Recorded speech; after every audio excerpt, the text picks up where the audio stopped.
천천히 먹거라. 아무도 안 뺏어간다. 이 여인은 아직 모릅니다. 이 아이가 누구인지. 이 아이가 궁으로 돌아간 뒤 2달째 아무것도 삼키지 못하게 될 줄도, 산삼으로도 녹용으로도 전복으로도 살리지 못한 왕세자를 이가 나간 낡은 뚝배기 하나와 계피 한 조각이 든 호박죽 한 그릇이 살려내게 될 줄도, 이 기구한 인연이 어디서부터 시작되었는지 함께 거슬러 올라가 보시지요. 사연 시작 전 구독과 좋아요를 눌러주신다면 저에게는 큰 힘이 됩니다. 그럼 사연 시작합니다. 옛날 옛적 호랑이가 담배 피우던 시절보다도 더 옛날이지요. 어느 깊은 산골 고을에 봉순이라는 과부가 살고 있었습니다. 남편은 혼례를 올린 지 채 한 해도 되지 않아 병으로 세상을 떠났고요.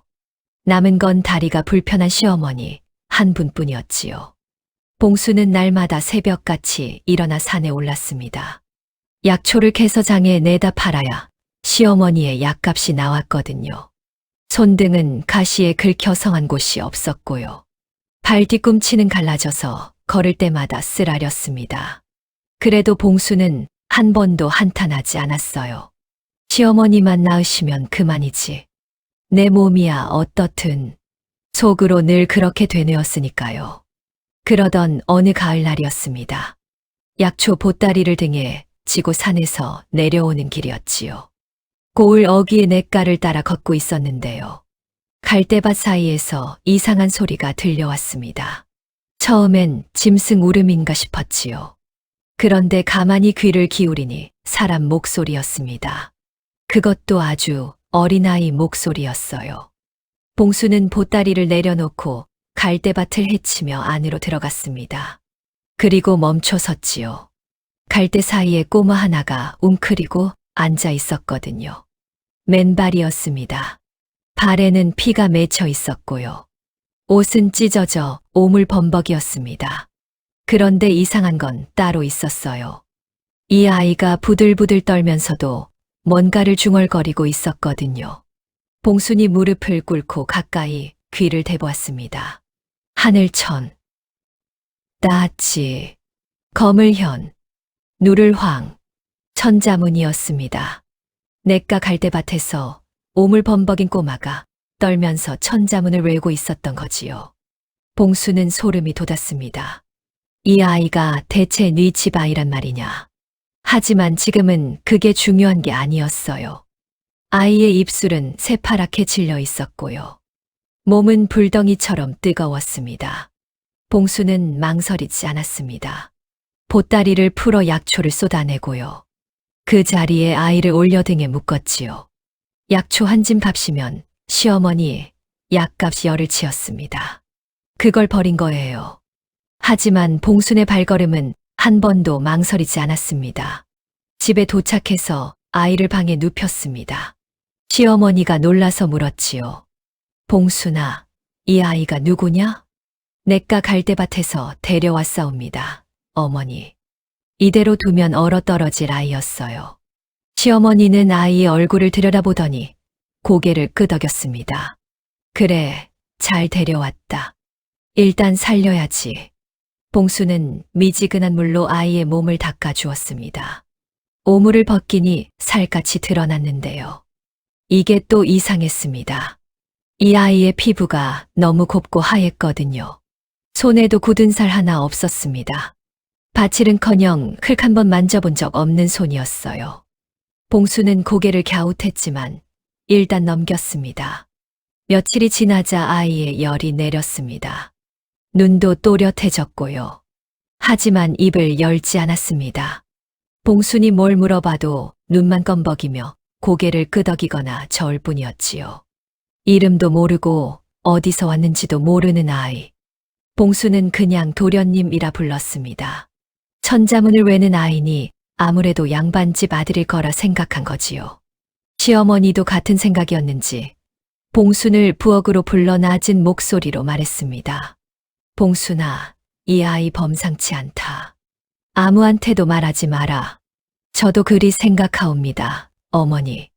봉수는 고개를 끄덕였습니다. 이 아이가 누구인지는 모르겠지만요. 함부로 알려서는 안 될 아이라는 건 본능적으로 느꼈지요.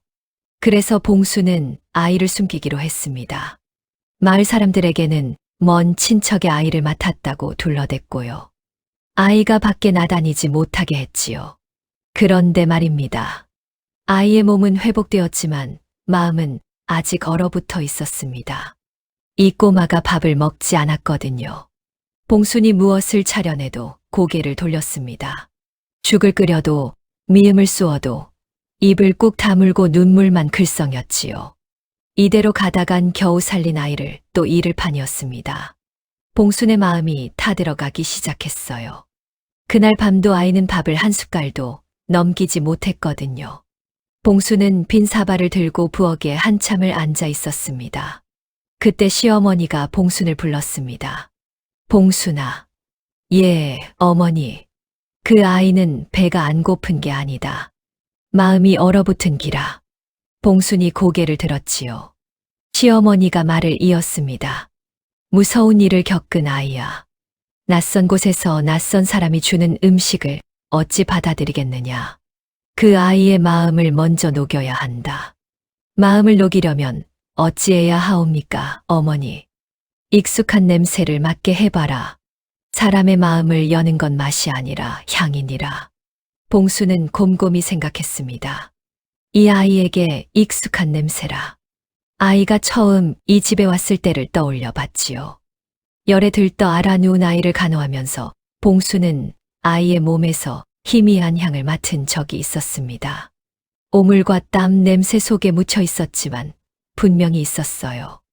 달콤하면서도 알싸한 향. 그때는 대수롭지 않게 넘겼는데요. 지금 생각해보니 그건 계피 냄새였습니다. 봉수는 벌떡 일어났습니다. 부엌 선반 위 낡은 항아리를 뒤졌지요. 시어머니가 아끼던 계피 조각이 거기 있었거든요. 시어머니의 다리가 시릴 때마다 계피를 다려드렸는데 이제 딱 한 조각밖에 남지 않았습니다. 이걸 쓰면 시어머니 약에 쓸 계피가 없어지는 거였어요. 봉순의 손이 잠깐 멈췄습니다. 하지만 방 안에서 아이의 배꼽시계가 꼬르륵 울리는 소리가 들려왔지요. 봉수는 계피를 쥐고 마당으로 나갔습니다. 울타리 밑을 살폈어요. 늙은 호박 하나가 굴러다니고 있었지요. 누렇게 말라붙은 넝쿨에 매달려 아무도 거들떠보지 않던 호박이었습니다. 껍질은 투박했고 빛깔도 볼품없었어요. 봉수는 그 호박을 두 손으로 안아들고 부엌으로 돌아왔습니다.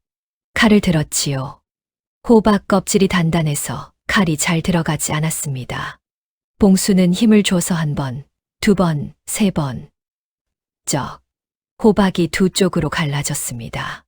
속에서 노란 과육이 드러났지요. 볼품없는 겉모습과 달리 속은 곱고 탐스러웠습니다. 씨를 파내고 적당한 크기로 잘랐어요. 그리고 금이 간 뚝배기를 꺼냈습니다.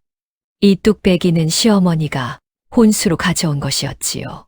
세월의 무게를 이기지 못해 옆구리에 금이 쩍 가 있었습니다. 다른 사람이었으면 진작 내다 버렸을 물건이었어요. 하지만 시어머니는 이 뚝배기로 돌아가신 시아버지의 밥을 지었고 봉순의 남편이 어릴 적 죽을 끓여 먹였지요. 버릴 수 없는 그릇이었습니다. 봉수는 뚝배기에 호박을 넣고 물을 부었습니다. 부뚜막에 불을 피우고 뚝배기를 올렸지요. 장작이 타닥타닥 소리를 내며 타들어갔습니다. 봉수는 나무 주걱으로 천천히 저었어요. 한 바퀴, 두 바퀴, 세 바퀴. 급하게 젓지 않았습니다. 호박이 스스로 풀어질 때까지 기다렸지요. 시간이 지나자 호박 조각들이 하나둘 무르녹기 시작했습니다. 각이 졌던 것들이 둥그러지고 딱딱했던 것들이 부드러워졌지요. 봉수는 그 모습을 가만히 지켜보았습니다. 이 아이의 마음도 이렇게 녹았으면 좋겠다고 생각하면서요. 호박이 완전히 풀어졌을 때 봉수는 마지막 계피 조각을 꺼냈습니다. 손톱만 한 조각이었어요. 뚝배기 안에 톡 넣었습니다. 그 순간이었지요. 계피가 뜨거운 호박죽 속에서 향을 풀기 시작했습니다. 호박의 구수하고 달큰한 내음 위로 계피의 알싸한 향이 얹혀졌어요. 두 냄새가 뚝배기 안에서 뒤섞이며 부엌 전체로 퍼져나갔습니다. 문틈으로 빠져나가고 마루를 지나고 방문 아래의 틈으로 스며들었지요. 부엌에서 봉순이 숨을 죽이고 있었습니다. 아무 소리도 나지 않았어요. 한참을 그렇게 기다렸지요. 그때 삐걱 방문이 열리는 소리가 났습니다. 봉순이 천천히 고개를 돌렸어요. 아이가 서 있었습니다. 방문을 두 손으로 잡고 코를 벌름거리며 서 있었지요. 며칠째 꺼져 있던 그 눈이 달라져 있었습니다. 뭐라고 설명하기 어려운 빛이었어요. 그리움 같은 거였습니다. 아이가 한 발짝 내디뎠습니다. 맨발이었지요. 마루의 차가운 나무 바닥을 밟으며 한 발짝, 또 한 발짝. 부엌을 향해 걸어왔습니다. 봉수는 움직이지 않았어요. 숨도 크게 쉬지 않았지요. 혹시라도 이 아이가 다시 돌아서면 안 되니까요. 아이가 부엌 문턱 앞에 섰습니다. 뚝배기를 내려다보았지요. 노르스름한 호박죽이 보글보글 끓고 있었습니다. 그 위로 계피향이 모락모락 피어오르고 있었어요. 아이의 입술이 떨리기 시작했습니다. 눈시울이 발갛게 물들었지요. 봉수는 말없이 호박죽을 사발에 떠 담았습니다. 너무 뜨거우면 안 되니까 후후 불어서 식혔지요. 아이 앞에 사발을 놓고 숟가락을 내밀었습니다. 아이는 사발을 내려다보았어요. 손을 뻗었지요. 그 작은 손이 떨리고 있었습니다. 숟가락을 쥐었습니다. 죽을 한 숟갈 떴어요. 숟가락이 입 앞까지 왔다가 멈췄습니다. 봉순의 심장도 같이 멈추는 것 같았지요. 아이가 숟가락을 입에 넣었습니다. 한 숟갈. 아이의 눈이 크게 떠졌습니다. 그리고 눈물이 뚝 떨어졌지요. 죽 위로 눈물이 떨어져 동그란 파문을 만들었습니다. 아이는 울면서 두 번째 숟갈을 떴어요. 세 번째, 네 번째. 숟가락이 점점 빨라졌습니다. 눈물은 멈추지 않았지만 손도 멈추지 않았지요. 후루룩, 후루룩. 사발이 비어가고 있었습니다. 봉수는 코끝이 시큰해졌지만 꾹 참았어요. 지금 울면 안 됐습니다. 대신 아이의 머리에 손을 얹었지요. 천천히 쓸어내렸습니다. 천천히 먹거라. 아무도 안 뺏어간다. 아이의 숟가락이 잠깐 멈췄습니다. 봉순을 올려다보았지요. 눈물 범벅인 얼굴이었어요. 그런데 그 얼굴에 웃음이 번졌습니다. 아주 희미하고 아주 작은 미소였지요. 하지만 봉순에게는 세상에서 가장 환한 웃음이었습니다. 아이가 빈 사발을 내밀었어요. 더 달라는 뜻이었지요. 봉수는 웃으며 사발을 받아 호박죽을 다시 떠 담았습니다. 그날 아이는 사발을 3번이나 비웠습니다. 닷새 만의 식사였지요. 그날 밤 아이는 처음으로 식은땀을 흘리지 않고 잠들었습니다. 봉순의 옷자락을 꼭 쥔 채로요. 봉수는 아이의 잠든 얼굴을 보다가 부엌으로 갔습니다. 남은 계피 조각을 헝겊에 싸서 꿰맸지요. 바느질이 서툴러서 땀이 삐뚤빼뚤했지만 단단하게 여몄습니다.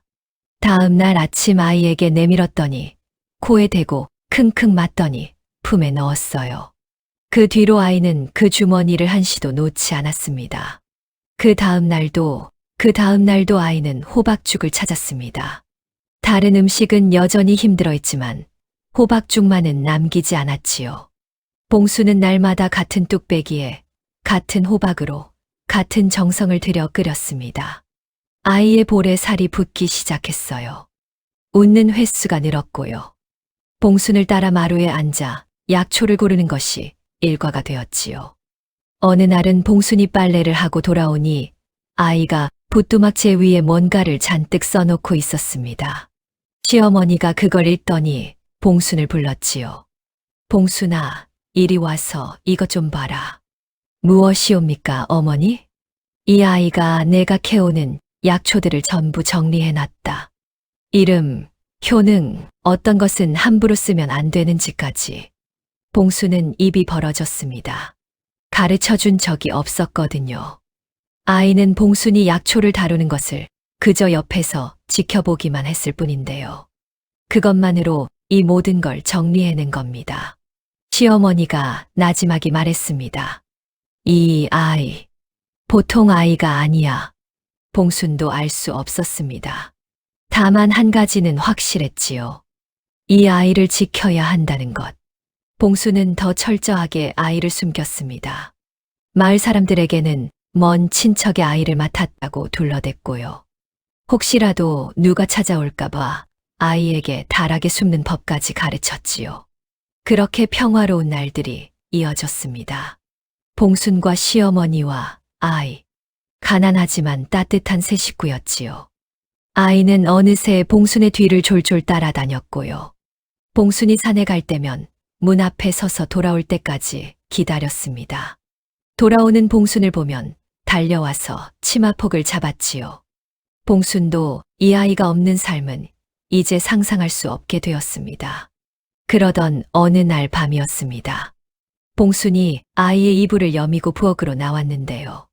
멀리서 소리가 들려왔습니다. 말발굽 소리였지요. 하나가 아니었습니다. 10, 20, 땅이 울릴 만큼 많았습니다. 봉순이 마당으로 나가 고개를 내밀었어요. 마을 어귀가 횃불로 환해지고 있었습니다. 횃불이 하나둘이 아니었습니다. 마을 어귀에서 봉순의 집 쪽으로 빠르게 다가오고 있었지요. 말발굽 소리 사이로 갑옷 부딪히는 소리가 섞여 들렸습니다. 관군이었어요. 봉순의 머릿속이 하얘졌습니다. 생각보다 몸이 먼저 움직였지요. 방으로 뛰어들어가 아이를 안아 올렸습니다. 아이가 잠결에 눈을 떴어요. 쉿, 소리 내면 안 된다. 봉순은 아이를 다락으로 올렸습니다. 이불을 덮어주고 곡식 자루로 앞을 막았지요. 여기서 절대 나오지 마라. 알겠지? 아이가 고개를 끄덕였습니다. 겁에 질린 눈이었지만 울지는 않았어요. 봉순이 다락문을 닫고 돌아서는데 마당에서 소리가 터졌습니다. 문 열어라. 쾅쾅쾅. 대문이 흔들렸지요.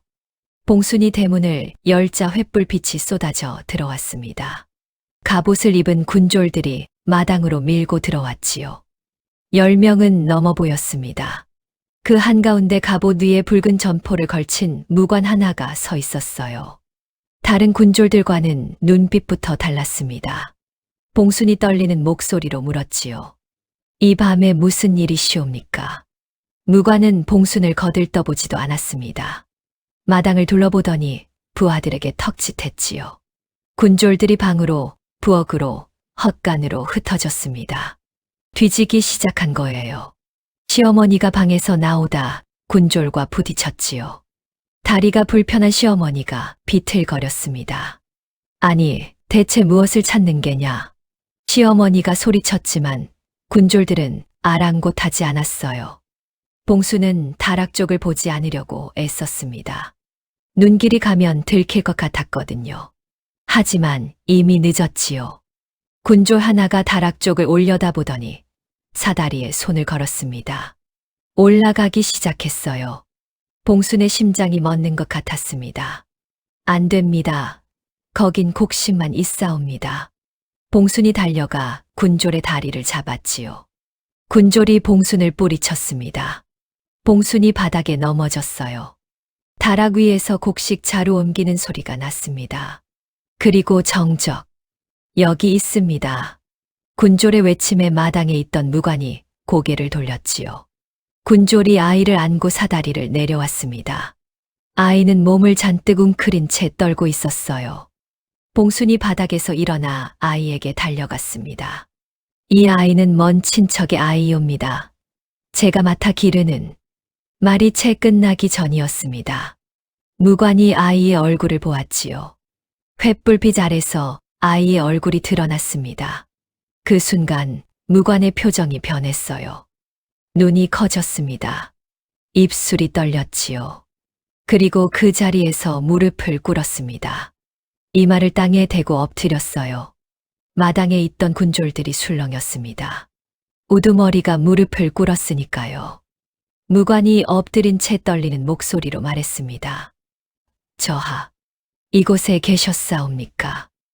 저하, 궁궐에서 왕세자를 부르는 호칭이었습니다. 봉수는 그 말을 알아듣지 못했어요. 하지만 분위기는 알 수 있었지요. 이 무시무시한 무관이 이 작은 아이 앞에 이마를 땅에 대고 있었으니까요. 군졸들도 하나둘 무릎을 꿇기 시작했습니다. 마당 전체가 조용해졌지요.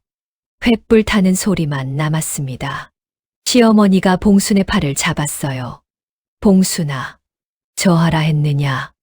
봉순은 대답하지 못했습니다. 머릿속이 하얘졌거든요. 냇가 갈대밭에서 주워온 그 꼬마가, 천자문을 외우고 약초 이름을 마치던 그 아이가, 호박죽을 먹으며 울던 그 아이가 궁궐의 왕세자였다는 겁니다. 무관이 고개를 들었습니다. 봉순을 똑바로 바라보며 말했지요. 세자저하를 해하려는 자들이 궁 안에 있었소. 저하께서는 그 손길을 피해 궁을 빠져나오신 것이요. 온 나라가 석 달째 저하를 찾고 있었소. 봉순의 다리에 힘이 풀렸습니다. 석 달. 이 아이가 이 집에 온 지도 석 달이었지요. 무관이 일어서서 부하에게 명했습니다. 가마를 대령하라. 저하를 모셔야 한다. 군졸들이 움직이기 시작했어요. 그때 아이가 봉순에게 달려왔습니다. 봉순의 치마폭을 두 손으로 움켜쥐었지요. 세게, 아주 세게 잡았습니다. 고개를 세차게 저었어요. 가지 않겠다는 뜻이었지요. 봉순은 아이를 내려다보았습니다. 아이의 눈에 눈물이 그렁그렁 맺혀 있었어요. 입술이 떨리고 있었지요. 그리고 이 아이가 입을 열었습니다. 이 집에 온 뒤로 한 번도 말을 하지 않았던 아이가요. 처음으로 소리를 낸 거예요. 유모. 봉순을 부른 겁니다. 궁에서 자신을 길러준 사람을 부르던 그 호칭으로요. 봉순의 눈에서 눈물이 터졌습니다. 이 아이에게 자신이 그런 존재였다는 걸 그제야 알았거든요. 봉순은 아이를 끌어안았습니다. 꼭 안았지요. 놓고 싶지 않았습니다. 하지만 무관이 다가왔어요. 저하를 보내주시오. 왕께서 기다리고 계시오. 봉순은 알고 있었습니다.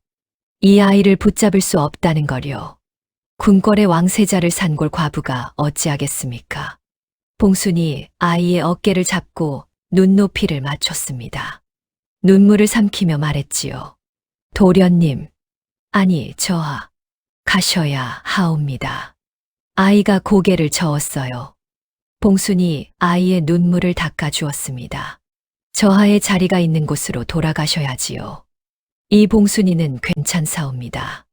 아이의 손이 봉순의 치마폭에서 천천히 풀렸습니다.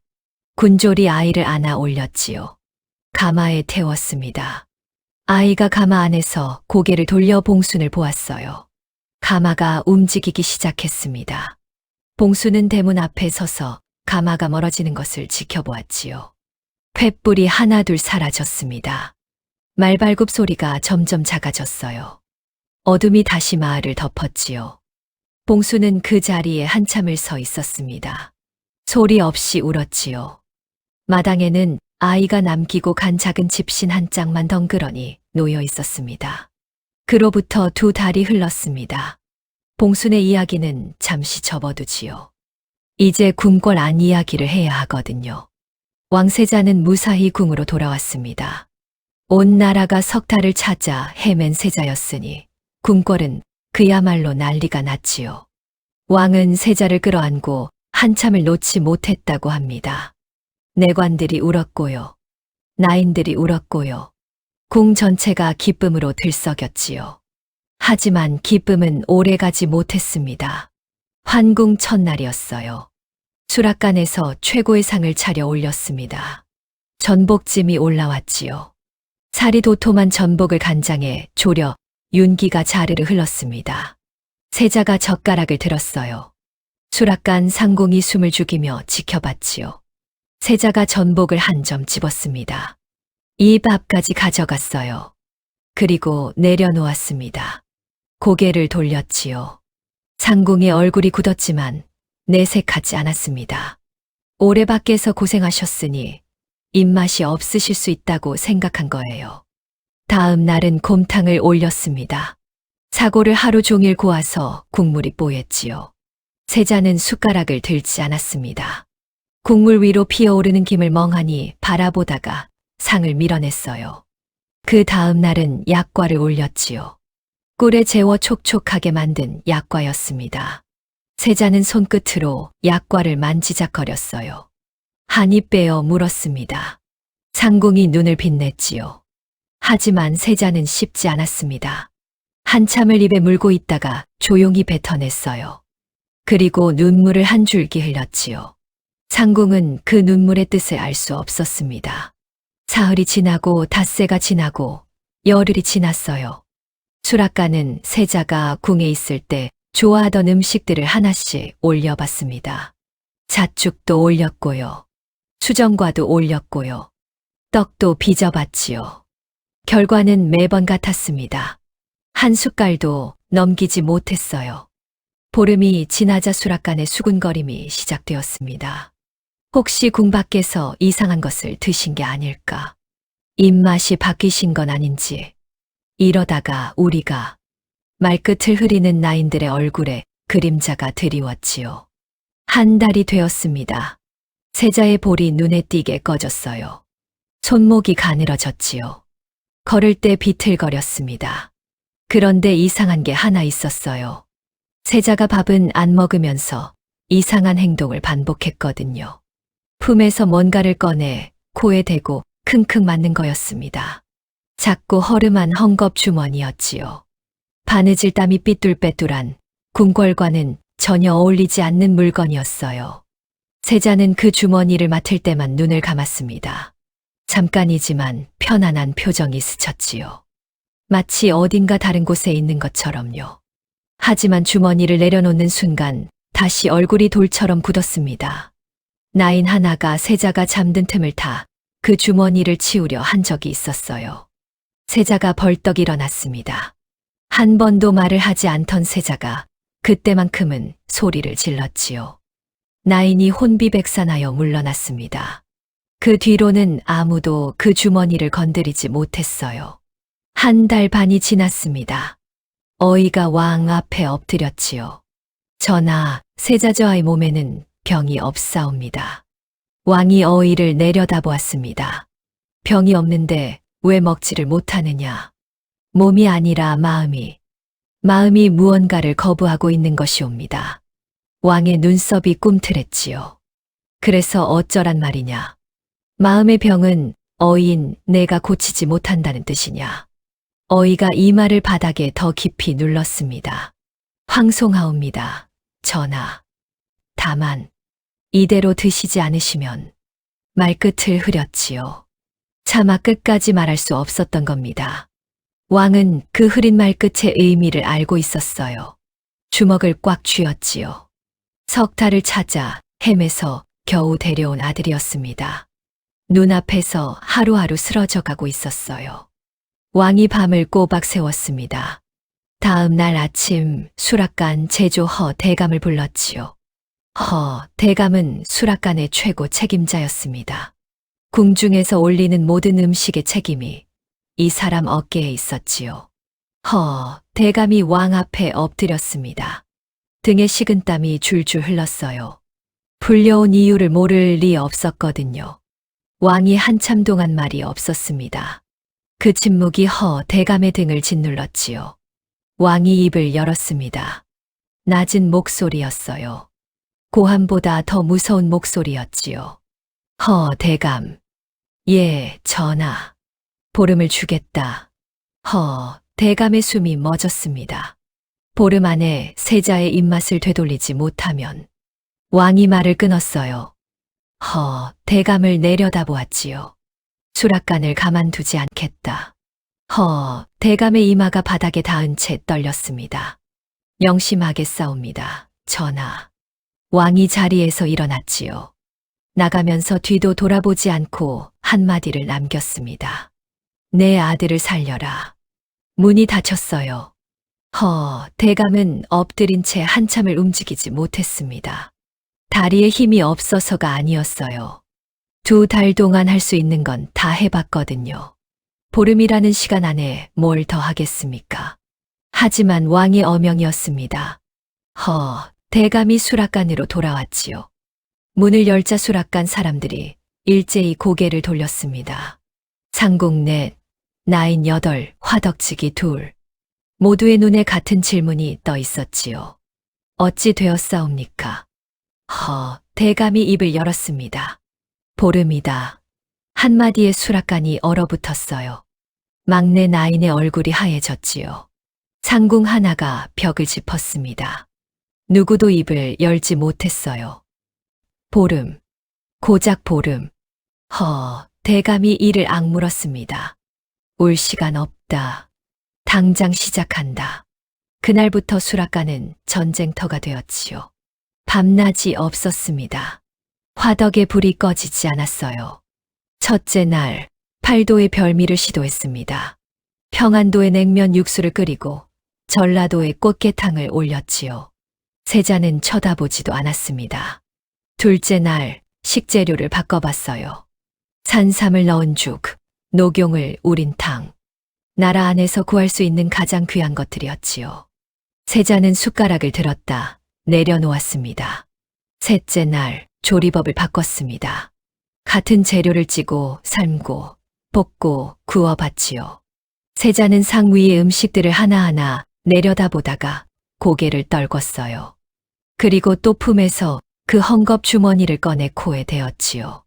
나흘째 되는 날, 막내 나인 하나가 한숨을 푹 내쉬었어요.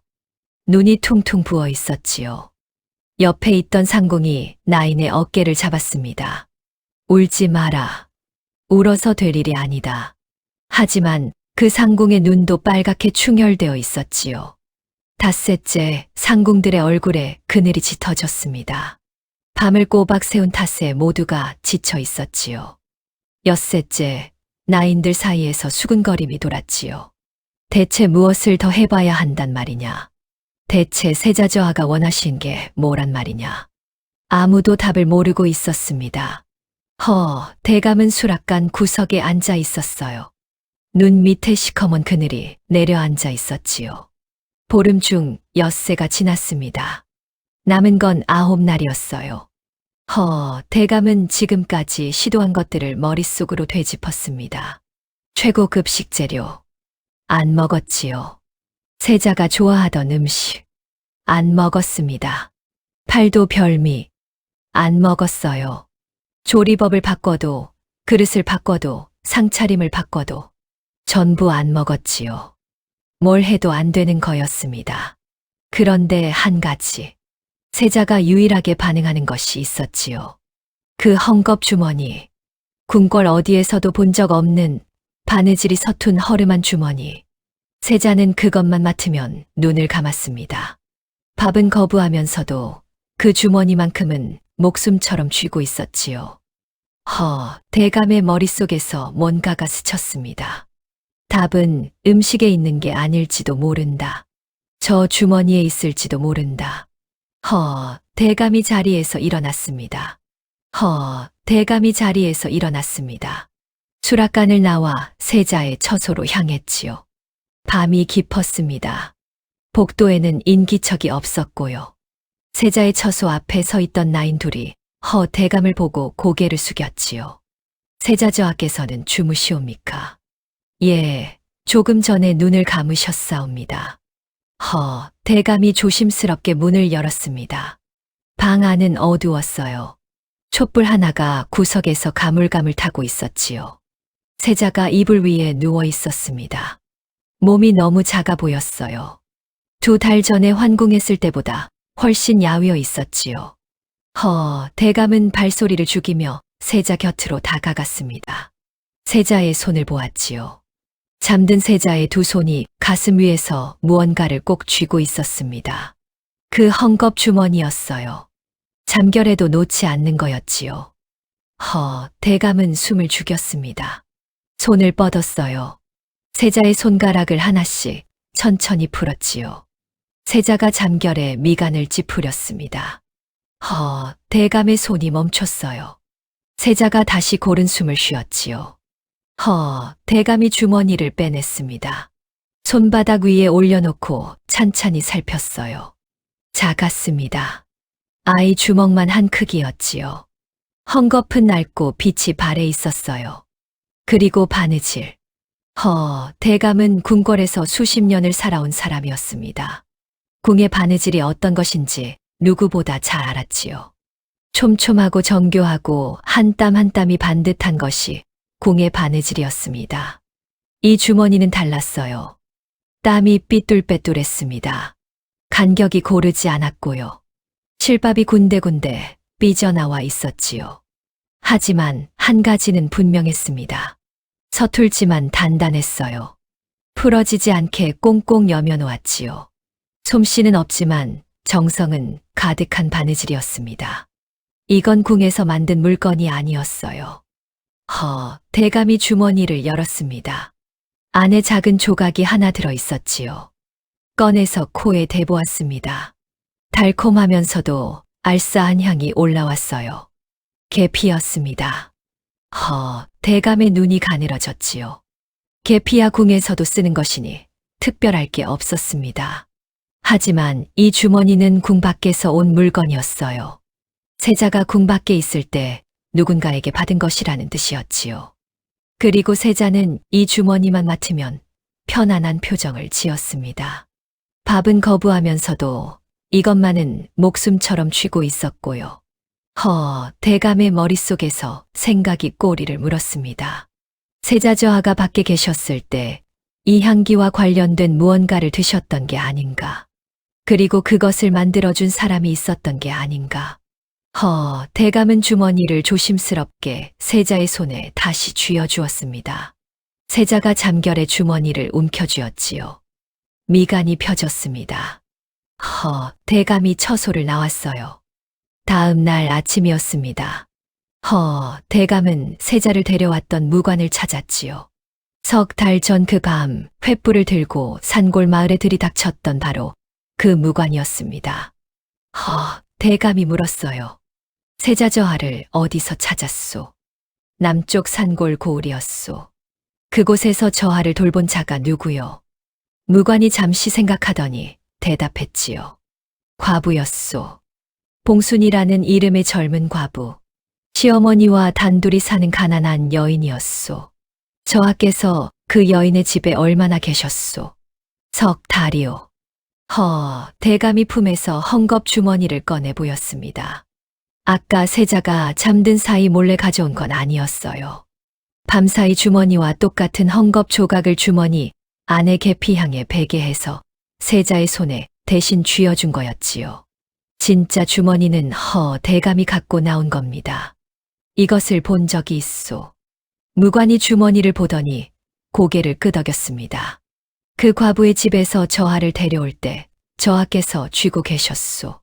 치맛자락을 잡고 놓지 않으시던 것을 겨우 떼어냈는데 그것만은 끝내 놓지 않으셨지. 대감의 확신이 굳어졌습니다. 답은 그 과부에게 있었어요. 대감은 즉시 포조를 불러 모았습니다. 20명이었지요. 직접 말에 올랐어요. 수락관 최고 책임자가 궁을 비우는 것은 이례적인 일이었습니다. 하지만 남은 시간이 없었지요. 보름 중 8해가 지났거든요. 남은 건 1회뿐이었습니다. 말을 달렸어요. 이틀 밤낮을 쉬지 않고 달렸지요. 남쪽 산골 고을에 도착한 건 셋째 날 아침이었습니다. 좁은 길을 지나 냇가 갈대밭을 끼고 올라가니 작은 초가집이 보였지요. 울타리 밑에 늙은 호박이 굴러다니고 있었습니다. 대감이 말해서 내렸어요. 대문을 두드렸지요. 문이 열렸습니다. 봉순이었어요. 봉순은 대문 앞에 늘어선 포졸들을 보고 얼굴이 하얘졌지요. 무슨 일이시옵니까? 대감이 봉순을 위아래로 훑어봤습니다. 거친 손, 갈라진 발 뒤꿈치, 볕에 그을린 얼굴. 가난한 산골 과부였지요. 이 여인이 세자의 입맛을 되살릴 수 있다고. 대감은 반신반의했지만 다른 수가 없었습니다. 궁에서 왔소. 당장 따라와야 하오. 예, 궁이라뇨? 저는 아무 잘못을 물으러 온 게 아니오. 세자저하의 일이오. 세자. 그 말에 봉순의 눈이 흔들렸습니다. 세자저하가 어찌 되셨사옵니까? 길에서 말하겠소. 지금 당장 떠나야 하오. 봉순은 영문을 모르면서도 세자라는 말 한마디에 거부할 수 없었지요. 방으로 뛰어 들어갔습니다. 시어머니가 놀라서 물었어요. 봉순아, 무슨 일이냐? 궁에서 사람이 왔사옵니다. 어머니. 세자저하 일이라 하옵니다. 시어머니의 얼굴에 걱정이 스쳤지요. 그 아이에게 무슨 일이 생겼단 말이냐? 봉수는 대답 대신 부엌으로 갔습니다. 급하게 짐을 쌀 시간이었지만 봉순의 손은 이상한 것들을 집어들었어요. 선반 위에 이가 나간 낡은 뚝배기, 울타리에서 가져온 늙은 호박 한 덩이, 그리고 항아리 깊숙이 넣어두었던 계피 조각. 봉수는 그것들을 보자기에 싸서 등에 졌습니다. 포졸이 재촉했지요. 어서 오시오. 봉순이 대문을 나서며 뒤를 돌아봤습니다. 시어머니가 문 앞에 서 계셨어요. 봉순아, 그 아이를 살려라. 봉순이 고개를 깊이 숙였습니다. 그리고 돌아섰지요. 포졸들 사이에 끼어 길을 나섰습니다. 등에는 낡은 뚝배기와 늙은 호박이 들어 있었어요. 궁궐로 끌려가는 산골 과부의 등짐치고는 참 이상한 짐이었지요. 이틀 밤낮을 달렸습니다. 봉수는 난생 처음 말이란 것을 타봤어요. 엉덩이가 까지고 허벅지가 터질 것 같았지만 한마디도 하지 않았지요. 세자가 밥을 먹지 않는다는 말을 들은 뒤로 봉순의 머릿속에는 그 생각뿐이었거든요. 호박죽을 먹으며 울던 그 아이의 얼굴, 처음으로 웃어 보이던 그 얼굴, 그 아이가 다시 굶고 있다는 거였습니다. 봉수는 등에 진 보자기를 더 꽉 여몄지요. 셋째 날 아침 도성이 보이기 시작했습니다. 봉수는 눈이 휘둥그레졌어요. 산골에서 나고 자란 봉순이었습니다. 고을 장터가 가장 큰 세상이었지요. 성벽이 끝도 없이 이어지고 있었어요. 사람들이 개미떼처럼 오가고 있었지요. 봉수는 입을 다물지 못했습니다. 하지만 진짜 놀란 건 궁궐에 들어서면서였어요.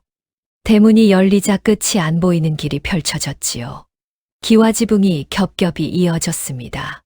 기둥마다 단청이 칠해져 있었고요. 마당에 돌 하나하나가 반들반들 닦여 있었어요. 봉순의 집신이 그 돌 위를 밟았습니다. 사각사각 소리가 났지요. 지나가던 나인 둘이 봉순을 힐끗 보더니 수군거렸습니다. 저게 뭐냐? 집신의 때 묻은 치마라니. 수락관에 들어갈 상이냐? 봉순의 귀에 다 들렸어요. 발걸음이 작아졌습니다. 고개가 움츠러들었지요. 등에 진 보자기가 갑자기 무겁게 느껴졌어요. 이 안에 든 게 뭡니까? 이가 나간 뚝배기하고 늙은 호박이었지요. 궁궐에 번쩍이는 것들 사이에서 이게 무슨 소용이겠습니까? 봉순의 마음이 흔들렸습니다. 그때 바람이 불었어요. 등에 진 보자기 틈으로 희미한 냄새가 올라왔지요. 계피 향이었습니다. 봉순의 코끝에 닿은 그 향기가 기억을 불러왔어요. 호박죽을 처음 먹던 날, 눈물을 뚝뚝 흘리면서도 숟가락을 멈추지 않던 그 아이. 사발을 비우고 올려다보며 짓던 그 희미한 미소. 봉수는 눈을 질끈 감았다 떴습니다. 고개를 들었지요. 발걸음이 다시 단단해졌어요. 내가 가진 건 이것뿐이지만 이것이면 됐었지요. 그때도 이것이면 충분했으니까요. 수락관 앞에 도착했습니다. 문이 열렸지요. 봉순이 안으로 들어섰어요. 그리고 멈춰 섰습니다. 수락관은 봉순이 상상하던 부엌이 아니었거든요. 화덕이 10개도 넘었습니다. 가마솥이 줄지어 놓여 있었고요. 벽면에는 온갖 식재료가 빼곡히 쌓여 있었지요. 산삼, 녹용, 전복, 꿀, 잣, 대추. 봉순이 평생 구경도 못 해본 것들이 산더미처럼 쌓여 있었습니다. 그릇도 달랐어요. 금칠한 자기 그릇, 은수저, 노쇠 대접. 햇빛에 반짝반짝 빛나고 있었지요. 봉수는 한참 동안 그것들을 바라보았습니다. 수락관 사람들도 봉순을 바라보고 있었어요. 상공 넷, 나인 여덟, 화덕치기 둘. 밤을 새운 눈들이 충혈되어 있었지요. 2달 동안 온갖 것을 다 해보고도 실패한 사람들이었습니다. 그 사람들 앞에 산골 과부가 서 있었어요. 수락관 최고 상공 김상공이 대감에게 다가갔습니다. 낮은 목소리였지만 봉순에게도 들렸지요. 대감, 정녕 저 여인에게 맡기시려는 겁니까? 우리가 2달을 매달려도 못한 일을 저 촌것이 해낸단 말이옵니까? 대감은 대답하지 않았어요. 김상공이 목소리를 높였지요. 저 꼴을 보십시오. 집신의 먼지투성이 치마에 손톱 밑에 흙이 낀 저 손으로 세자저하의 수라를 짓겠다는 겁니까? 나인들 사이에서 맞장구가 터졌습니다. 그러게 말이옵니다. 이건 수락관을 모욕하는 거나 다름없사옵니다. 산삼으로도 못한 걸 저 여인이 뭘 가져왔다고. 대감은 그 말들을 듣고 있었어요. 솔직히 대감도 확신이 없었습니다. 이 여인이 정말 세자의 입맛을 되살릴 수 있을까? 이가 나간 뚝배기와 늙은 호박으로 말도 안 되는 소리였지요. 하지만 대감에게는 다른 수가 없었습니다. 보름 중 10하루가 지났어요. 남은 건 나흘 뿐이었지요. 산삼을 써봤고, 녹용을 써봤고, 전복을 써봤고, 팔도 별미를 다 시도했습니다. 전부 실패했어요. 남은 건 이 여인뿐이었지요. 세자가 3달 동안 이 여인의 집에서 지냈고, 이 여인이 해준 무언가를 먹었다는 사실. 그것만이 유일한 실말이었습니다. 대감이 입을 열었어요. 다들 조용히 하라. 수락관이 잠잠해졌지요. 대감이 봉순 앞에 섰습니다. 여기 있는 모든 것을 쓸 수 있소. 재료도, 그릇도, 화덕도. 무엇이든 필요한 것을 말하시오. 봉순은 천천히 수락관을 둘러보았습니다. 산삼을 보았고요. 녹용을 보았고요. 전복을 보았지요. 금칠한 자기 그릇을 보았습니다. 그리고 고개를 저었어요. 이것들은 필요 없사옵니다. 수락관이 얼어붙었지요. 김상공의 얼굴이 일그러졌습니다. 나인 하나가 비웃듯 콧바람을 불었지요. 대감의 눈이 가늘어졌어요. 뭐라 했소? 필요 없다 하였사옵니다. 봉순이 등에 진 보자기를 내려놓았습니다. 바닥에 놓고 매듭을 풀었지요. 수락관 사람들의 시선이 보자기로 쏠렸습니다. 보자기가 펼쳐졌어요. 안에서 나온 것은 3가지였습니다. 이가 나간 낡은 뚝배기 하나, 울퉁불퉁한 늙은 호박 한 덩이, 그리고 작은 계피 조각 하나. 그게 전부였지요. 정적이 흘렀습니다. 김상궁이 한 발짝 다가와 바닥에 놓인 것들을 내려다보았어요. 이가 나간 뚝배기에 늙은 호박이라니. 김상궁의 목소리가 떨렸지요. 분노였습니다. 이것이 세자저하께 올릴 음식의 재료란 말이냐? 우리를 놀리러 온 게냐? 나인 하나가 소리쳤어요. 대감, 이건 아니옵니다. 수락관의 체면이. 대감이 손을 들어 말을 끊었습니다. 그리고 봉순을 보았지요. 정녕 이것들만으로 하겠다는 거요? 봉순은 대감의 눈을 똑바로 보았습니다. 예, 한 글자였지요. 하지만 그 한 글자에 흔들림이 없었어요. 대감은 봉순의 눈을 들여다보았습니다. 거친 손, 갈라진 발 뒤꿈치, 볕에 그을린 얼굴. 하지만 눈빛만은 이 수락관의 누구보다 단단했지요. 대감은 그 눈빛에서 뭔가를 보았습니다. 이 여인은 자신이 뭘 하는지 알고 있다. 근거는 없었어요. 느낌이었지요. 수십 년간 궁에서 살아온 대감의 직감이었습니다. 화덕 하나를 비워라. 김상궁이 따지듯 나섰지요. 대감 정녕, 화덕을 비우라 했다. 대감의 목소리가 한 톤 낮아졌어요. 더 이상 아무도 입을 열지 못했습니다. 화덕 하나가 비워졌지요. 봉순이 움직이기 시작했습니다. 뚝배기를 물로 씻었어요. 이가 나간 자리를 손끝으로 쓸었지요. 오래된 것을 다루는 손길이었습니다. 호박을 쪼개고 뚝배기에 넣었어요. 물을 붓고 화덕에 올렸지요. 수락관에 번쩍이는 도구는 하나도 쓰지 않았습니다. 자기가 가져온 칼, 자기가 가져온 주걱, 자기가 가져온 뚝배기. 그것뿐이었어요. 봉수는 천천히 저었습니다. 급하지 않았지요. 수락관의 다른 화덕에서는 펄펄 끓는 가마솥들이 요란하게 소리를 내고 있었지만요.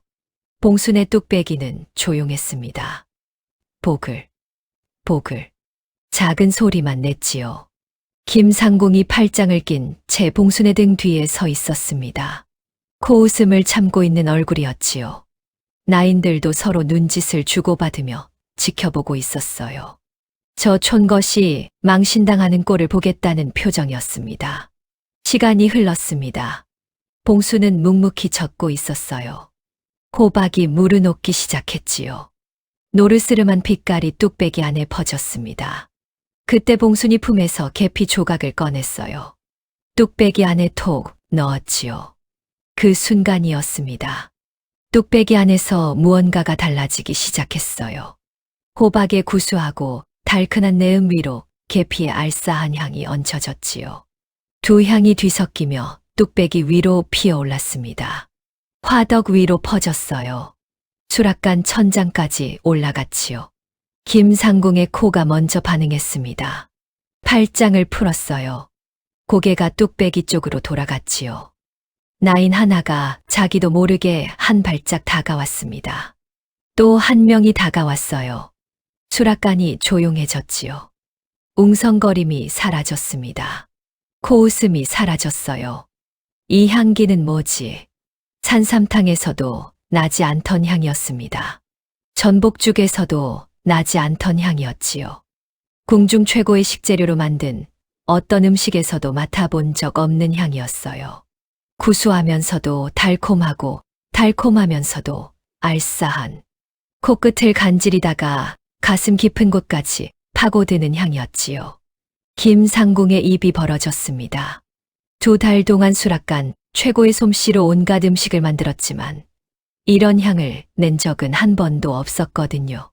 이가 나간 뚝배기에서, 늙은 호박에서 이 향이 나오고 있었습니다.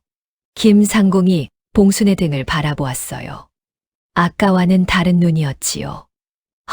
대감도 가만히 서서 그 향을 맡고 있었습니다. 입꼬리가 미세하게 떨렸어요. 봉수는 돌아보지 않았습니다. 그저 묵묵히 젓고 있었지요. 뚝배기 안에 호박죽을 천천히 정성스럽게.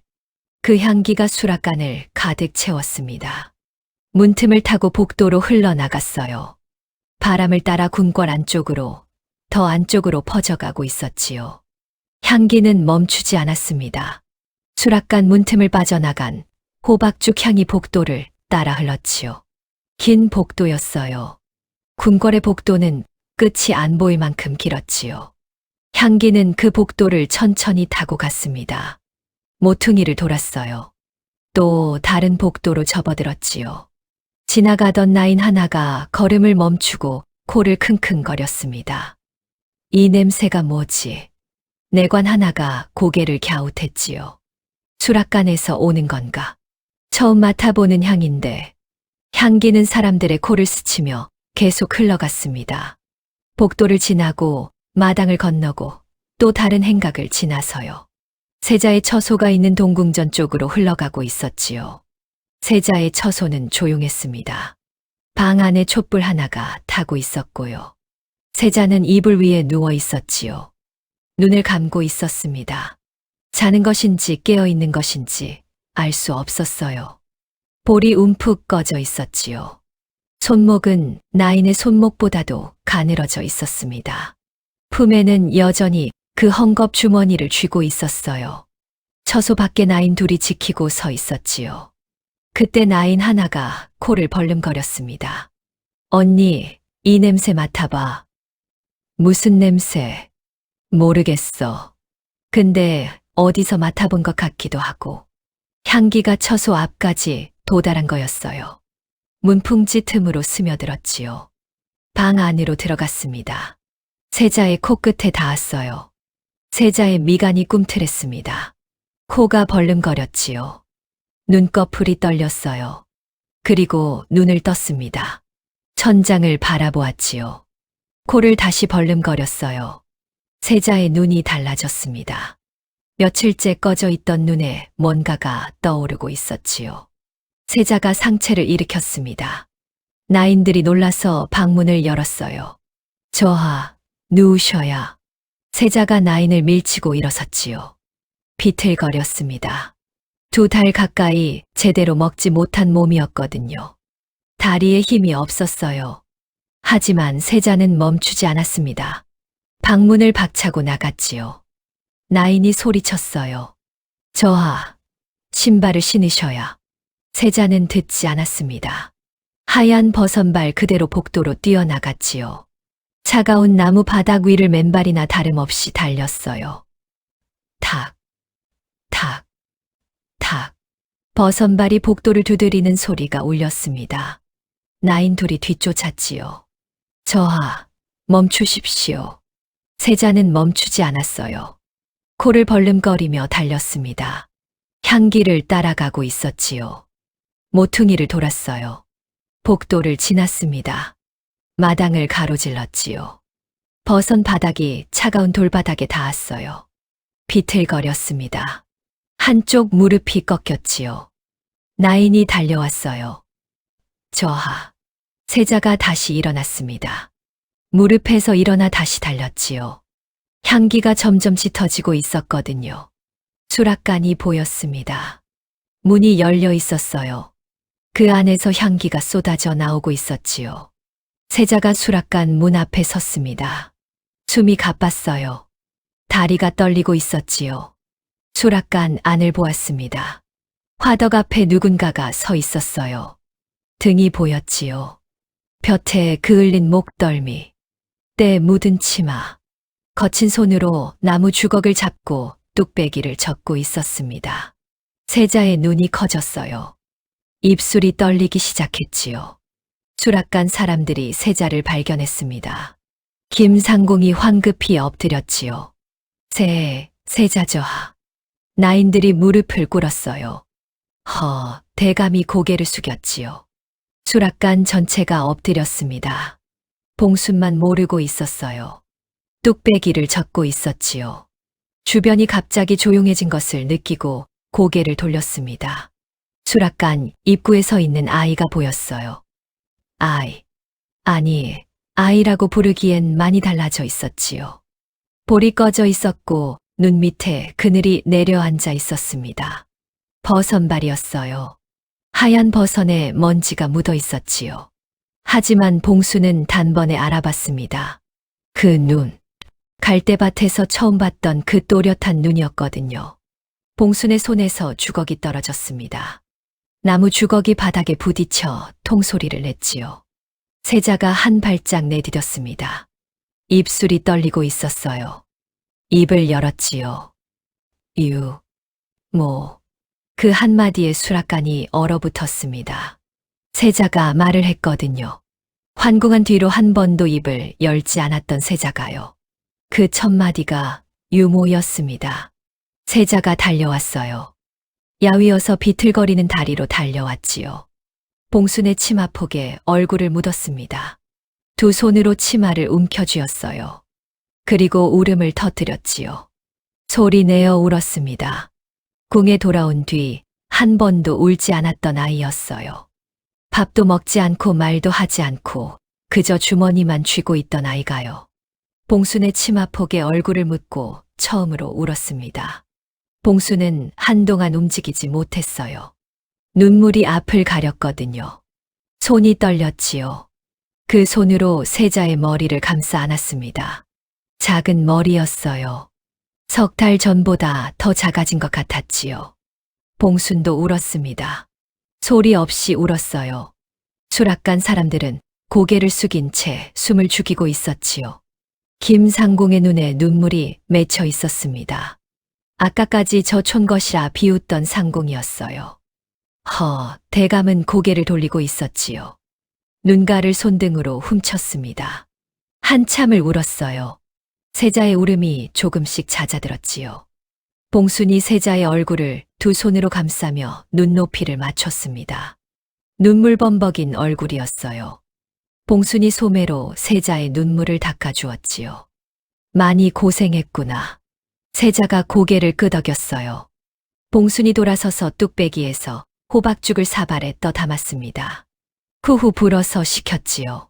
세자 앞에 사발을 놓고 숟가락을 내밀었어요. 천천히 먹거라. 그 말. 산골 초가집에서 했던 바로 그 말이었지요. 세자의 눈에서 다시 눈물이 흘렀습니다. 하지만 이번에는 숟가락을 집었어요. 죽을 한 숟갈 떴지요. 입에 넣었습니다. 세자의 눈이 크게 떠졌어요. 같은 맛이었습니다. 늙은 호박의 구수한 단맛, 계피의 알싸한 향, 이가 나간 뚝배기에서 보글보글 끓어나온 그 맛이었지요. 세자가 두 번째 숟갈을 떴습니다. 세 번째, 네 번째, 숟가락이 빨라졌어요. 후루룩, 후루룩. 눈물은 멈추지 않았지만 손도 멈추지 않았지요. 사발이 비었습니다. 세자가 빈 사발을 내밀었어요. 봉순이 다시 떠 담았지요. 두 번째 사발도 비웠습니다. 세 번째 사발도 비웠어요. 수락관 전체가 숨죽이며 지켜보고 있었지요. 2달 동안 한 숟갈도 넘기지 못했던 세자가요. 새 사발을 비우고 있었습니다. 세자가 숟가락을 내려놓았어요. 배가 부른 거였지요. 2달 만에 처음으로 배가 부른 거였습니다. 세자가 봉순을 올려다보았어요. 입꼬리가 올라갔지요. 웃고 있었습니다. 봉순은 그 웃음을 보고 참았던 울음이 터질 뻔했지만 꾹 눌렀어요. 대신 세자의 머리를 쓸어주었지요. 그때였습니다. 수락관 밖이 소란스러워졌어요. 전하 행차시오. 임금이 직접 수락관으로 오고 있었지요. 세자가 수락관으로 달려갔다는 보고를 받은 거였습니다. 임금이 수락관에 들어섰어요. 수락관 사람들이 일제히 엎드렸지요. 봉순도 무릎을 꿇었습니다. 왕의 눈에 들어온 것은 세자의 앞에 놓인 빈 사발 3개였어요. 왕의 눈이 커졌지요. 세자가 먹었느냐? 대감이 이마를 바닥에 대고 아뢰었습니다. 새 사발을 비우셨사옵니다. 전하. 왕의 입술이 떨렸어요. 2달 동안 한 숟갈도 넘기지 못한 아들이었지요.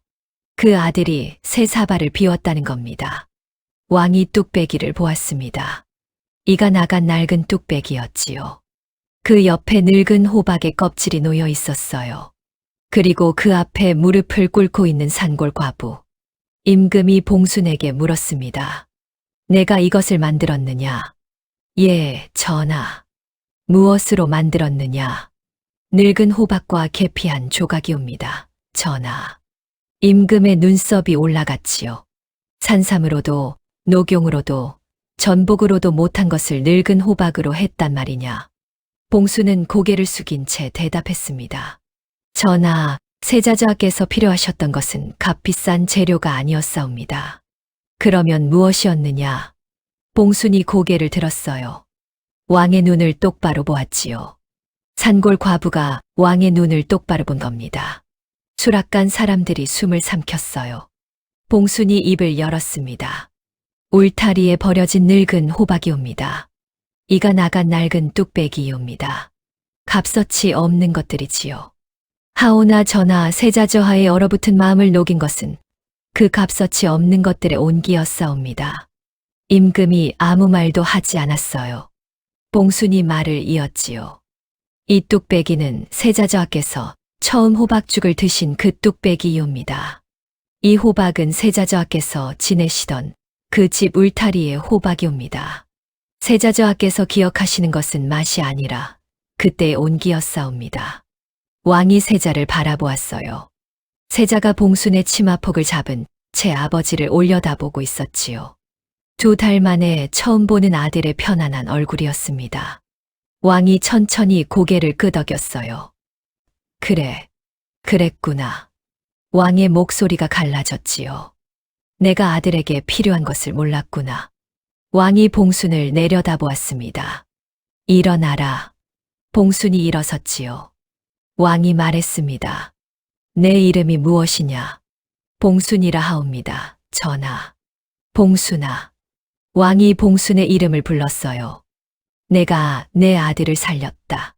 봉순은 고개를 깊이 숙였습니다. 세자가 봉순의 치마폭을 더 꼭 쥐었지요. 수락관은 고요했습니다. 이가 나간 뚝배기 안에서 호박죽이 아직 보글보글 소리를 내고 있었어요. 그 작은 소리만이 수락관을 채우고 있었지요. 그날 이후 궁궐이 달라졌습니다. 세자가 밥을 먹기 시작했거든요. 호박죽만 먹는 건 아니었어요. 봉순이 끓여주는 호박죽을 먹기 시작하자 다른 음식도 조금씩 받아들이기 시작했지요.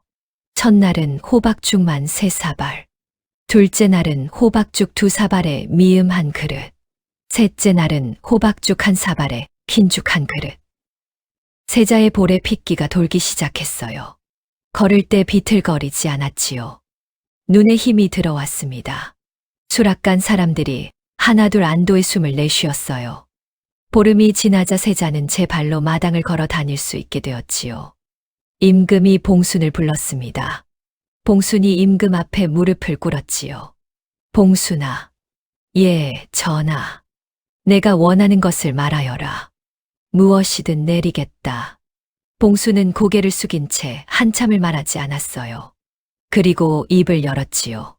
전하, 소녀는 아무것도 필요 없사옵니다. 다만 고을에 홀로 계신 시어머니가 걱정이오니 돌아가게 해주시옵소서. 임금이 고개를 저었습니다. 세자의 목숨을 살린 은인을 빈손으로 보낼 수는 없다. 봉순이 다시 사양했지요. 소녀는 정녕 괜찮사옵니다. 전하, 세자저하께서 건강해지셨으니 그것으로 충분하옵니다. 임금이 봉순을 내려다보았어요. 내 시어머니가 다리가 불편하다 들었다. 봉순이 고개를 들었지요. 임금이 말을 이었습니다. 어이에게 명하여 최고의 약제를 내리겠다. 그리고 내가 살아갈 미천도 함께 보내마. 전하, 그것은 너무. 이것은 내가 은인에게 주는 것이 아니다. 임금이 봉순의 말을 끊었어요. 아비가 아들을 살려준 사람에게 고마워하는 것이다. 사양하지 마라. 봉순은 더 이상 거절할 수 없었지요. 이 말을 바닥에 대고 절을 올렸습니다. 성은이 만극하옵니다. 전하. 떠나는 날이 왔습니다. 궁궐문 앞에 짐을 실은 수레가 대기하고 있었지요. 약재 상자며 곡식이며 포목이며 빼곡히 실려 있었습니다. 봉순은 그 수레를 보고 당황했어요. 자기가 올 때는 등에 보자기 하나 지고 왔는데 돌아갈 때는 수레가 필요한 거였지요. 세자가 궁궐문 앞에 서 있었습니다. 봉순을 올려다보고 있었지요. 입술을 꾹 깨물고 있었어요. 울지 않으려고 참고 있는 얼굴이었습니다. 봉순이 세자 앞에 무릎을 꿇었지요. 눈높이를 맞췄습니다. 저하, 이제 밥 잘 드셔야 하옵니다. 세자가 고개를 끄덕였어요. 호박죽이 먹고 싶을 때는 수락관 상궁께 말씀드리시옵소서. 세자가 고개를 저었지요. 봉순이 웃었습니다. 유모가 끓인 것만 드시겠다는 거지요? 세자가 고개를 끄덕였어요. 봉순은 품에서 무언가를 꺼냈습니다. 작은 헝겊 주머니였지요. 새로 만든 것이었어요. 궁에 머무는 동안 밤마다 바느질한 거였지요. 이번에도 땀이 삐뚤빼뚤했습니다. 하지만 안에 계피 조각을 넣어 꽁꽁 여며놓았어요. 이것을 가지고 계시옵소서. 유모 생각이 나실 때 맡아보시면 되옵니다. 세자가 주머니를 받아 코에 대고 킁킁 맡았어요. 그리고 품에 넣었지요. 봉순이 일어섰습니다. 수레에 올라탔어요. 수레가 움직이기 시작했지요. 봉순이 뒤를 돌아봤습니다. 궁궐문 앞에 세자가 서 있었어요. 작은 손을 들어 흔들고 있었지요. 봉순도 손을 흔들었습니다. 수레가 모퉁이를 돌았어요. 세자의 모습이 보이지 않게 되었지요. 봉수는 그제야 눈물을 흘렸습니다. 산골고을에 도착한 건 닷새 뒤였어요. 시어머니가 대문 앞에 서 계셨지요. 다리가 불편한 시어머니가 지팡이를 짚고 서서 며느리를 기다리고 있었던 겁니다. 봉순이 수레에서 뛰어내렸어요. 시어머니에게 달려갔지요. 어머니, 다녀왔사옵니다. 시어머니가 봉순의 얼굴을 두 손으로 감쌌어요. 고생했다, 봉순아. 그 아이는 괜찮더냐? 예, 어머니. 밥을 드셨사옵니다. 시어머니가 웃었지요. 그래, 그것이면 됐다. 임금이 보내준 약재는 귀한 것들이었습니다. 어이가 직접 처방을 적어 보냈지요. 봉순이 그 처방대로 약을 다려 시어머니께 올렸어요. 한 달이 지나자 시어머니의 다리가 달라지기 시작했습니다. 지팡이 없이 마루에서 일어설 수 있게 되었지요. 두 달이 지나자 마당을 걸어 다니셨어요. 석 달이 지나자 시어머니가 부엌에 서셨습니다. 봉순이 놀라서 달려갔지요. 어머니, 무리하시면 안 됩니다. 시어머니가 웃으며 말했어요. 내 부엌에서 내가 서는 게 무슨 무리냐. 오늘은 내가 호박죽을 끓여보마. 봉수는 그 말에 울음이 터질 뻔했지만 웃었습니다. 세월이 흘렀습니다. 봉수는 임금이 내려준 미천으로 작은 주막을 하나 열었어요. 고을 어귀, 냇가 갈대밭이 내려다 보이는 자리였지요. 주막에서 파는 것은 딱 하나였습니다. 호박죽이었어요. 울타리에 늙은 호박을 심었지요. 해마다 가을이면 호박이 주렁주렁 열렸습니다. 봉수는 그 호박으로 죽을 끓여 팔았어요. 이가 나간 낡은 뚝배기는 이제 쓰지 않았습니다. 새 뚝배기를 장만했지요. 하지만 그 낡은 뚝배기는 부엌 선반 맨 위에 올려놓았어요. 버리지 않았지요. 버릴 수가 없었으니까요. 주막은 장사가 잘 되었습니다. 처음에는 호박죽이 뭐 대단하겠냐고 코웃음 치던 사람들도 한 그릇 먹어보고는 다시 찾아왔거든요. 소문이 퍼졌지요. 갈대밭 주막에 가면 호박죽이 끝내준다더라. 그냥 호박죽이 아니야. 먹으면 속이 뜨끈해지면서 눈물이 나려고 해. 봉수는 날마다 호박죽을 끓였습니다. 주막 손님에게도 시어머니에게도 혼자 먹을 때도 가끔 냇가 갈대밭을 내려다보며 생각했지요. 그 아이는 잘 지내고 있을까? 밥은 잘 먹고 있을까? 호박죽이 먹고 싶을 때 어떻게 하고 있을까? 그렇게 12년이 흘렀습니다. 가을이었어요. 울타리에 늙은 호박이 주렁주렁 열린 어느 날이었지요. 저녁 무렵이었습니다. 손님이 뜸한 시간이었어요. 봉순이 부엌을 정리하고 있는데 주막 문이 열렸지요. 사내 하나가 들어왔습니다. 평범한 옷차림이었어요. 갓을 눌러 쓰고 있어서 얼굴이 잘 보이지 않았지요.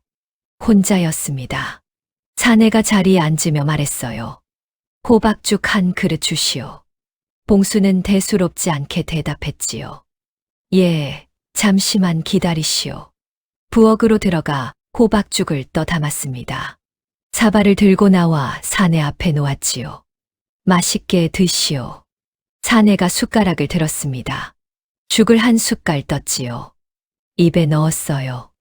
사내의 손이 멈췄습니다. 숟가락을 쥔 손이 떨리고 있었지요. 봉순이 고개를 갸웃했어요. 사내가 고개를 숙이고 있었습니다.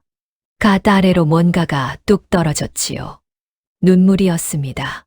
사내가 갓을 벗었어요. 봉수는 멈춰 섰습니다. 젊은 얼굴이었지요. 또렷한 눈이었습니다. 봉수는 그 눈을 알고 있었어요. 갈대밭에서 처음 본 그 눈, 호박죽을 먹으며 울던 그 눈, 궁궐에서 버선발로 달려오던 그 눈. 12년이 지났지만 그 눈은 변하지 않았습니다. 봉순의 손에서 행주가 떨어졌지요. 사내가 입을 열었습니다. 유모. 그 한마디에 봉순의 눈물이 터졌어요. 유모, 그때 그 맛이옵니다. 사내가 웃었지요. 눈물을 흘리면서 웃었습니다. 봉순은 한동안 말을 잇지 못했어요.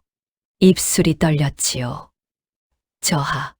저하이신 거이옵니까? 이제는 저하가 아니요. 이 나라의 임금이 되었소. 하지만 유모 앞에서는 그때 그 아이이옵니다. 봉수는 주저앉을 뻔했지만 간신히 버텼어요. 두 손으로 입을 가리고 울었지요. 사내가 자리에서 일어났습니다. 봉순에게 다가왔지요. 두 손으로 봉순의 거친 손을 잡았어요. 유모의 손이옵니다. 이 손으로 호박을 쪼개고 뚝배기를 저어주셨지요. 사내가 봉순의 손을 놓지 않은 채 말했습니다. 유모를 어머니의 예로 모시겠소. 봉순이 화들짝 놀랐지요. 전하, 그것은 소녀에게 너무 과분한. 이것은 임금의 명이 아니오. 그때 호박죽을 끓여준 그 사람에게 그 아이가 드리는 마음이오. 봉수는 더 이상 말을 잇지 못했어요. 고개를 숙이고 울기만 했지요. 봉수는 고개를 들 수 없었어요. 울음이 멈추지 않았거든요. 사내가 말했습니다. 그때 유모가 해주신 말을 아직도 기억하고 있사옵니다. 봉순이 고개를 들었지요. 천천히 먹거라. 아무도 안 뺏어간다. 사내가 그 말을 하며 웃었어요. 봉순도 울면서 웃었지요. 봉순이 부엌으로 들어갔습니다. 선반 맨 위에서 낡은 뚝배기를 내렸어요. 이가 나간 그 뚝배기였지요. 오래되어 빛이 바랬지만 깨끗하게 닦여 있었습니다. 봉수는 그 뚝배기에 호박죽을 끓였어요. 울타리에 늙은 호박을 쪼개고 계피 한 조각을 넣었지요. 보글보글 소리가 났습니다. 그 소리와 향기가 주막을 가득 채웠어요. 봉순이 호박죽을 사발에 떠서 사내 앞에 놓았습니다. 사내가 숟가락을 들었지요. 한 숟갈을 떴어요. 입에 넣었습니다. 눈을 감았지요. 12년 전의 그 맛이었습니다. 산골 초가집의 부엌에서 이가 나간 뚝배기에서 보글보글 끓어나오던 그 맛이었지요. 두 사람은 마주 앉아 호박죽을 나눠 먹었습니다. 말이 많지 않았어요. 가끔 눈이 마주치면 웃었지요. 그것으로 충분했습니다. 밖에서는 가을바람이 불고 있었어요. 울타리에 매달린 늙은 호박이 바람에 살랑살랑 흔들리고 있었지요. 갈대밭에서는 갈대가 서걱서걱 소리를 내고 있었습니다. 12년 전 봉순이 꼬마 하나를 업고 걸어왔던 그 갈대밭이었지요. 가장 귀한 음식은 가장 값비싼 재료로 만든 것이 아니었습니다. 가장 따뜻한 마음으로 끓인 것이었지요. 오늘 이야기는 여기까지입니다. 조상들의 지혜가 담긴 설화는 언제 들어도 참 묘한 매력이 있죠. 이 이야기는 제가 직접 현대적으로 재구성해서 만든 창작물입니다. 대본 작성부터 사파 작업까지 모든 과정에 정성을 다하고 있거든요. 잊혀가는 우리 이야기를 계속 이어가겠습니다.